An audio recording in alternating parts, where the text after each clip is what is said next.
You can introduce yourself. Go for Yeah. it. Hi. Good day, everyone. I'm Dr. Bob Hamilton. I'm a general pediatrician in private practice. I've been in Santa Monica, California, practicing there for 36 years. Very nice. Thank you for speaking with us. Pleasure to You're be here here. at the White Coat Summit in DC, and your message earlier on was mostly about the children and how they're affected by COVID. I was just wondering, right now it's a big controversy whether schools should be open or not.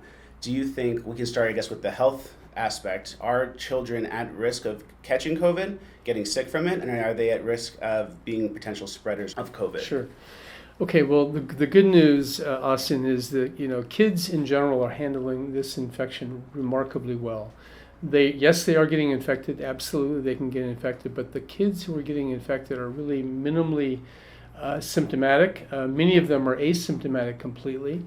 And the number of children who have actually need to be hospitalized is really like 1 to 2% of all the kids who get it.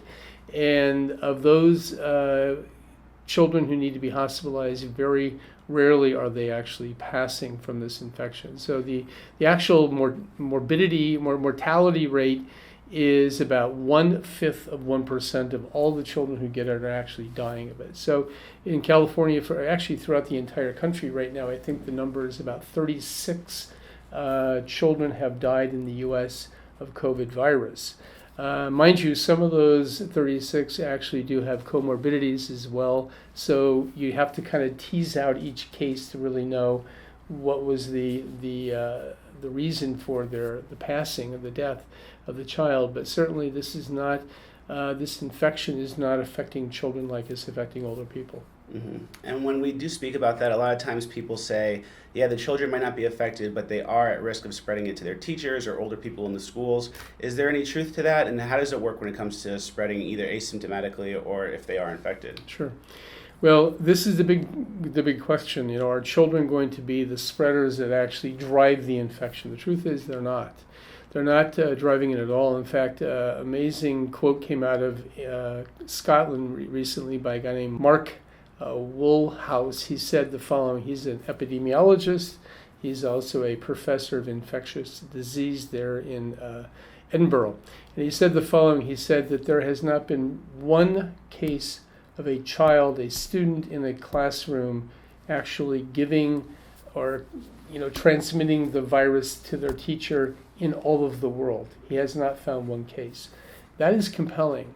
And I think that should be encouraging to our educators and our administrators that children are not going to be the ones who actually spread the infection to their teachers. I mean, certainly I believe that things should be done to mitigate any potential risk. Okay, we can wash hands, we can wear a mask. Teachers, definitely teachers who are high risk, older teachers, teachers with medical comorbidities, they should be potentially put into a situation where they're not at risk. Okay. Certainly dividing up the day, maybe having morning session, afternoon session, separating the desks. I actually believe in having education outside as much as possible. Kids who are outside don't pass it hardly at all. So I mean, certainly all the things that people are thinking about to help mitigate and reduce the potential of infection are important. We can do that, but I think it's also important to know that kids are not passing this infection in any great measure to older people. Absolutely. And when it comes to the closing of the schools in California, we've already seen it for a few months now. What are the results of that? How have they been doing with these online classes? Is it as effective? And do you think it's worth the lockdown? Sure. Well, no, I mean, I think that everyone would agree, educators would agree that the actual online Zoom learning is not working well. And it's been proven that kids are just not there. A lot of them aren't actually not there. Many of the major school districts around the country are showing like maybe 50, maybe 60% of kids are actually logging on any particular day. That's unacceptable. It's like having half the school not going to school. Okay, so we're not. If our goal in schools is to educate kids, we're not doing a good job. And this is important because we do need to educate our children. This is definitely children who come from disadvantaged homes. Part of the way out of their disadvantaged situation is to get educated. If we're not educating them, we're not doing our job. So the online experiment, if you will, from last semester, last spring, throughout the country, and really all of the schools around the country shut down pretty much, really was somewhat of a miserable failure. Absolutely. And in order to open schools back up, I know in California there's been a list of demands what the teachers and the unions want in order to justify opening schools back Yeah. up. Does that have anything to do with science and the disease, in your opinion? No, not really. I think that when you really look at the demands of the unions, and really ultimately at the end of the day, and I will speak about what I know, which is LA Unified School District in Los Angeles, their union that represents the majority of the LA Unified School teachers is called the UTLA, which is the United Teachers of Los Angeles. They really are. It isn't so much the science that is going to get these kids back in school. It's the demands, and if you really want to know, the bottom line is money. And UTLA is making some major demands of the school district. They're talking about another federal bailout. Okay, they're talking about stopping all charter schools, putting them what they call a moratorium on them. Charter schools are schools that function under the umbrella of the LA Unified School District, but they are typically staffed by non-union teachers. So they want to get rid of all charter schools. They want to defund the police, and I'm not sure what that has to do with education. They want to make housing provision for homeless children, and there are homeless children certainly in all school districts. Right now, the demands of the UTLA are really significant. They come down to big dollars. Very little of that actually has to do with the actual education. Yes, they asked for more PPE for the teachers and staff.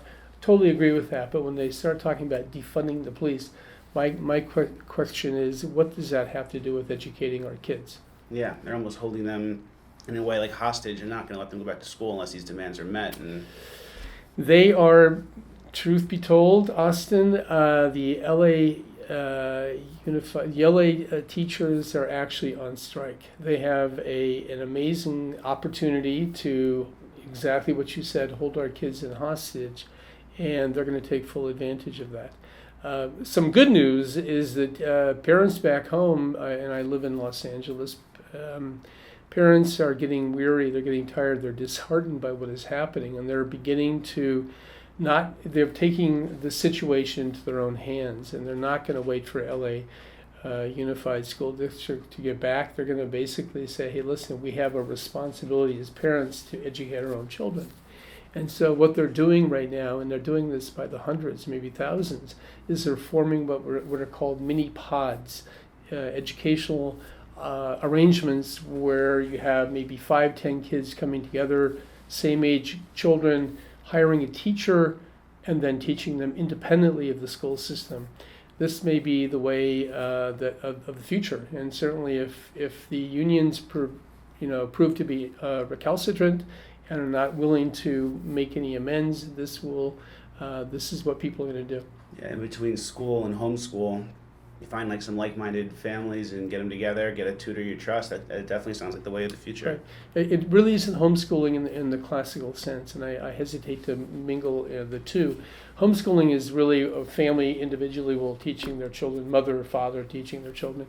This is more of, I like the name mini pod. It's actually a cute name. It is the idea of people coming together, hiring a teacher, hiring a legitimate teacher, and having them pooling those resources, because it's not cheap to hire teachers, but pooling the resources of a handful of families, paying that teacher, and getting their children educated properly. Certainly, parents are waking up to the fact that they're going to have to be the ones ultimately responsible for teaching their children.